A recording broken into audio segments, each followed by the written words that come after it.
some bad thing happened with the Subi today. Three out of my 4 cylinders are misfiring right now. So the Subi is out. I'm gonna try and fix it. Hopefully by the weekend I have a running car. He didn't get stabbed, Vlad, right? shut the fuck up with that shit. Okay. But here's what happens. Watch. There's a fuel pump. The fans are going on.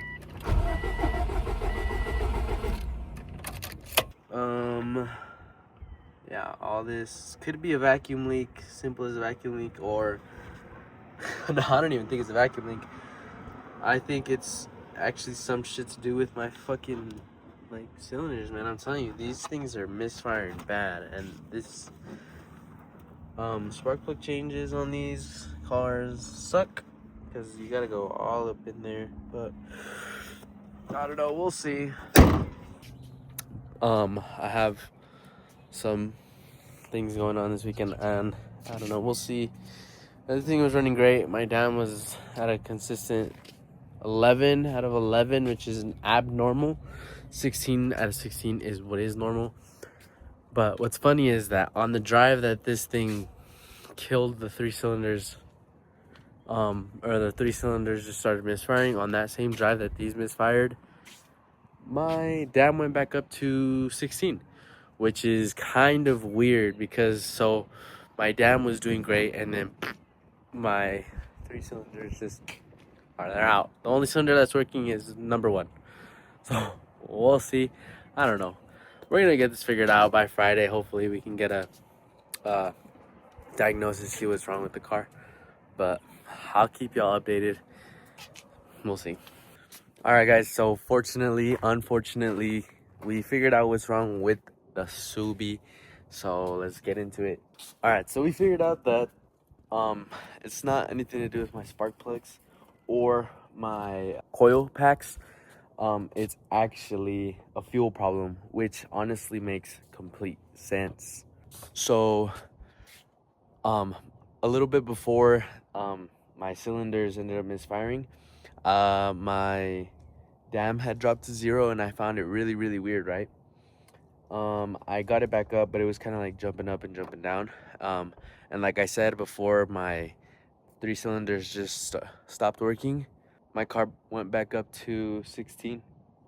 So we found out it's a fuel issue here. So I got a new fuel filter. I ordered fuel injectors and a fuel regulator. It was kind of expensive. It's not as bad as having to replace probably bigger things on this motor, like more expensive things, but it was still pretty pricey. So we're gonna get it fixed. Hopefully by Thursday we can already have a running car. But yeah, that's the issue with the Subi. So I'll see you guys Thursday when hopefully we get this car running.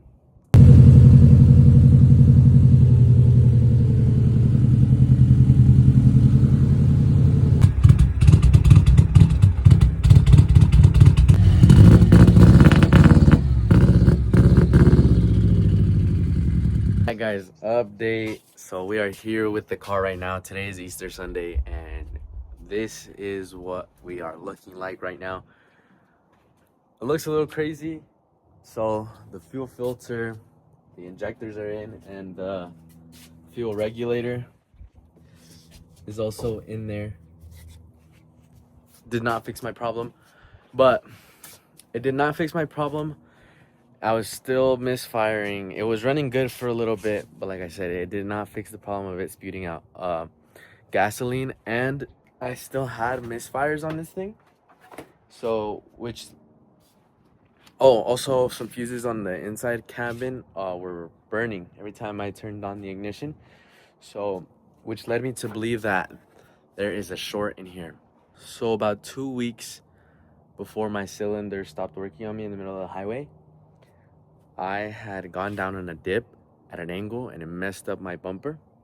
Took my front bumper off, took my side skirt off, and I took the little weather protective guard that goes under or over the wheel right here, and that was all cracked, so I threw it away. I figured I don't need it. The other side doesn't have it either, so I decided, you know what, it's not gonna be a big deal. So I went ahead and I threw it away, and my tire was sitting right here, and it was rubbing on the wiring harness right here, and it chewed up all those wires there. So it was just causing friction, and then it just got to it, and it made this mess. So it's misfiring because the wires, you know, they're toast. They're all chewed up, which is sending my computer into like this weird mode where it's not knowing what to do. It doesn't have its wires there. It's spewing out fuel from the back. It's causing my cylinders to misfire, and it's not showing me any codes. It doesn't know what to do. So I figured it out. I personally don't know anything electrical about like cars. I can't do electrical. Like I don't mess with that. Like nah. I can go south so fast, and it can go so bad. So I'm just gonna try and get somebody else to come do it. But if not, I think my last option is to figure it out on my own. But yeah, that is our issue there. Boom! And just like that, the car is back. So we finally got it back on its tires, on its feet. It is back. Here it is. So it's missing a headlight right now, but we're gonna go ahead and put that on. All of this, supposedly that's gas according to the mechanic, but it was like really oily. Topped it off with oil. It's running good right now. I did get one more code, which is for a front O2 sensor. There's no activity, but I think I should be fine. I'm gonna look into it right now in a bit when I go inside, but she is finally back. She's finally back. She's healthy right now. I did have one misfire on cylinder 3.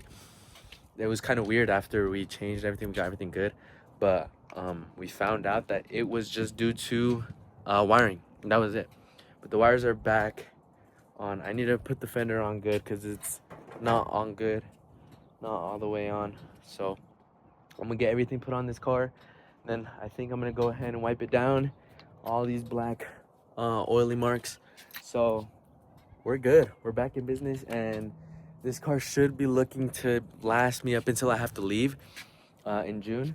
So I think we're good now. We got what, 2 more months until I go, so we should be good. But the car is finally back on its tires, and turns out it was never anything to do with the injectors or nothing like with the spark plugs or anything like that, or the coil packs. It was just to do with wiring. It was always wiring. It was the harness that goes right under my fender right here, and it was the wiring to the coil pack and cylinder 3. So turns out it was just all wiring. Never had to get parts in the first place, but we're back. So let's get everything put back on the car, and then yeah. All right, so it is close to 5 p.m. now. That last clip I recorded around like 2 p.m., but the car is finally done. Damn, that shit took a while, not gonna lie. It took a little longer too because some other guy came over as well and was looking at like the wiring too. But like I said, it's finally done.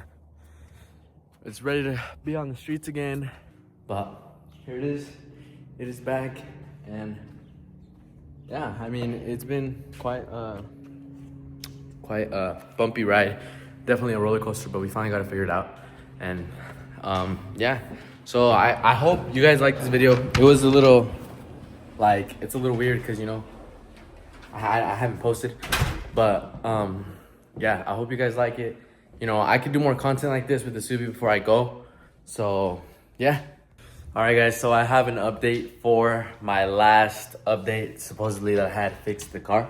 So that day, the last clip, I took the car out and I went to go test it, see how it felt. And it felt a little weird. I noticed, like, I took it out, I was driving it around, and I was trying to build boost on it, right? Which probably wasn't a good idea. And I noticed the car was like hesitating, like it didn't want to build boost. And when it did, it would like buck, and then it would like hesitate and pull back. So I found it weird, but I was like, maybe like the new parts, you know, I don't know. But I did find it weird. It clicked to me, and I was like, the only thing I changed was the injectors. I called up a shop here in Utah. They told me to put the old ones back on and see if that would resolve my issue. The car also idles weird when it's like at a stop. It's really choppy. So the thing is, I had thrown away the injectors because, you know, I thought they were bad, you know, like they were bad, and it didn't click to me to keep them. So the car is not fixed. It needs new injectors, which I already ordered about 4 days ago. I'm just waiting for them to be delivered, but I'm gonna do it myself. The hood latch cable was also stuck, and I didn't know, and I took off the hood latch. Thinking about it now, I don't even think I tightened it down. I'm gonna go ahead and just explain to you guys what I did. So the hood wasn't closing, fixed that problem. I guess it was just the hood latch cable was connected with the wiring harness, and it was taped on there like with the electrical tape, and I couldn't get it loose. I thought it was a cable, but we freed it, so now my hood opens, closes all the way good, fine, no problem. The only thing is the injectors now. Alright guys, so before I show you guys what is gonna go down with the injectors, let me go ahead and tighten the hood latch real quick. So to tighten the hood latch, it is just these two bolts, and then there's one at the bottom, which I'm not gonna be able to get to right now, because I literally just put this grill on this morning, and I don't want to take it off all over again. I think I might, but I don't know. Okay, so well, since I can't get to this bolt right here, I'm just gonna go ahead and take off the whole grill again. I repainted my hella horns as well. They used to be white, but I just spray painted them black because I think it's more of a subtle look. Now we have enough space to work on it and then tighten the bolts. Okay, so all these are just 12 millimeters, so I'm just gonna tighten them all down. Okay, so now that that's tightened up, this is good now. It's not loose anymore. So now we can put this grill back on. But before we do that, I'm gonna go ahead and just show you guys what's gonna go down when I get the injectors. I'm also gonna make another separate video just changing them. I'm tired of making so many parts to this video. It's just going so long to the point where I'm just gonna make it a separate video. This is what I'm gonna be doing. On other videos I've seen, there's a shield that goes like right here, and it covers the bolts that go right here. Like I'm missing one right there. I think that's one of the bolts that hold up that shield there that I'm talking about. But so from what I've been seeing, it is just these two bolts that are right here next to the injectors. And then we go ahead and move to this side, and it's that bolt right there. We just loosen that up, and the fuel rail should just come right off. After that, you disconnect these connectors right here that are connected onto the fuel injectors. The other one is right down there for me. It's that one right there. And then the injectors are these bad boys right here, the blue ones. Boom. So this side's a little more tricky. This side, I'm just gonna go ahead and take the air intake off. I'm gonna take these two bolts off. This is for my coolant. I'm just gonna move that out of the way. That way I have a little more space. But this side is a little harder to see them. That's why I'm telling you I have to take off a little more stuff. But on this side, the first injector is right there. You can see the connector. It's right there. And then the injector is the little blue one right there. You can see the other one in the distance back there. But up here, essentially, it is the same thing. It is that bolt that's right there. And then that one hiding behind the fuel regulator right there. It's going to be that bolt. I am not quite sure right now that if there is a third bolt like there's on that side. But I will find that out when I get the injectors. Like I said, there's just a lot of stuff that I can't really see right now. But essentially, like I said, it's just the same thing. Just pop out the connector. These are really hidden. Just because I'm telling you, there's a bunch of stuff in the way. You just pop out the connector, and then have yourself a rag with you. And then boom, replace them. Put everything back together. And essentially, you should have a working and running car with good fuel injectors. This car has been through a lot these past 3 weeks, but that's crazy. This video has been going on for 3 weeks long, but it's okay. It's been a learning process. I've learned a little more, not only about the car, but also about myself, and I've taught myself a few things, like working on the car now that it's been broken for so long. But yeah, that's what we're gonna do. Hopefully by tomorrow. Hopefully the injectors come tomorrow. If not, hopefully by Wednesday or even Thursday. But this car should be up and running by the weekend, which is great. I'm glad to hear it.